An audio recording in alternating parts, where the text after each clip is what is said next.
Let's have a talk about Super Rugby, about form guys and what we're doing heading into this, obviously North-South and possibly All Blacks. RugbyPass put out a form team this week. I suppose one of the interesting parts of that team, talking about the breakdown, was Dylan Hunt.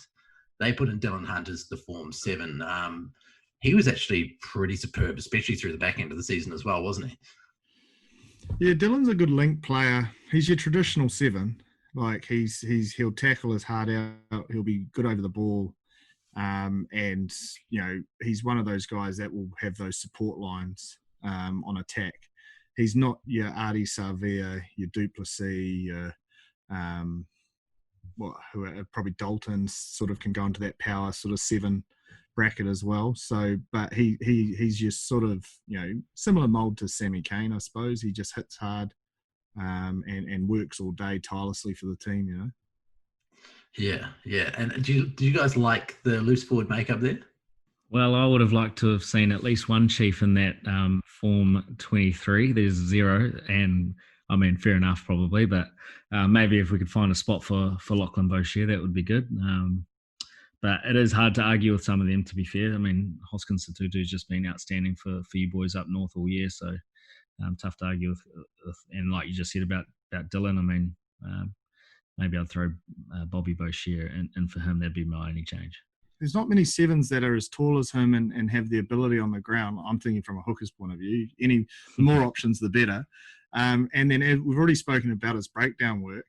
And Gilly would get him in there and get a bit of size on him because, he probably would need to bulk up a little bit for that international level sort of 7. But there's a couple of areas to his game that the others just don't offer, in terms of his ability in the air, his height, and that consistency around the breakdown. So he's still got to be close to selection thoughts. Tough choice. I suppose Hoskins Satutu was awesome at the very start of the year, but as the year went on, I suppose there were some other guys at 8 who also looked pretty strong.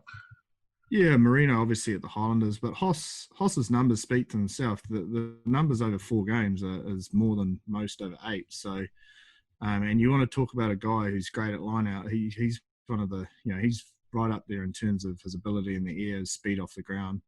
We know he's a power athlete, ball carry, tackle. I think he definitely warrants his selection there.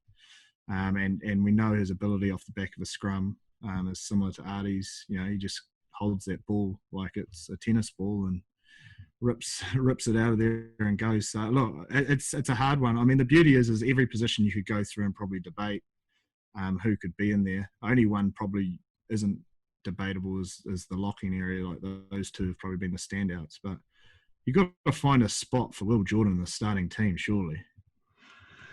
The guy's had a season, like he leads every attacking stat pretty much, and his Crusaders teammates nipped onto the wing ahead of him.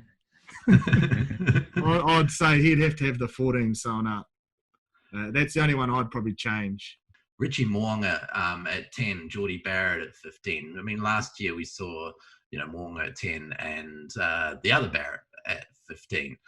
It would be really, really hard to go past having Mo'unga at 10 again, considering the way he has just been amazing.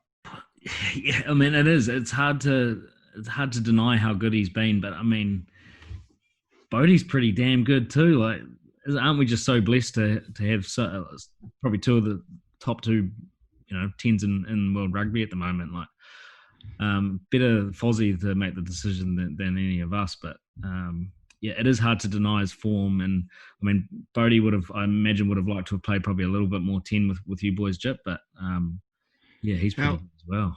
I don't think we can look past how good Bodie looked at 10 when he moved there. Like Richie, don't get me wrong, I've raved about him. I think he's great and he's definitely the form 10, but with the 3 games Bodie had at 10, he changed our attack massively. Just his ability to be flat at the line and holds defenders, his ability to kick and pass. That to stop that the crossfield kick and then give that bullet pass to Lambourne against the Highlanders. That takes a hell of a lot of skills. So it's a tough decision and one that's just not going to get answered because, that you could start either of them. But probably Richie's probably got the inside running because he's played, 7 games and even before super because Bodie obviously had that sabbatical. You know, he's been the form one all year, and he just has that ability to cut teams open, you know, regularly. And he's also, you know, a pretty sharp shooter with the old boot too. So he's, yeah, it's a tough one. I'm going to be biased. Like I'd probably pick Bodie, but that's just because he's in my team. You know, like that's just the natural way it is. But I appreciate what Richie's got about his game. Like when I've played him, you know, he's just as tough to defend and stop. And big moments, Brad, like some big moments in big games this year. He's just come up with something a little special.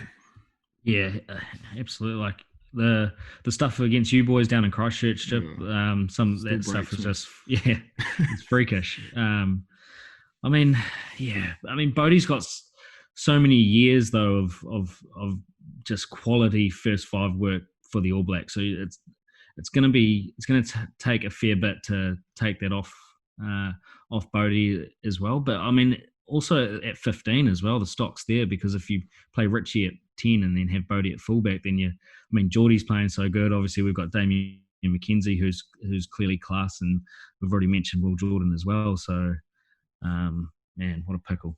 I think apart from that, it's a pretty good looking form team from the RugbyPass. Nani obviously was playing superbly before he got injured. Rico. Geez, Jip Rico's been crazy good. Oh, mate, he's found his spot, I reckon. Like I'd love to see Anton and him together. I really would.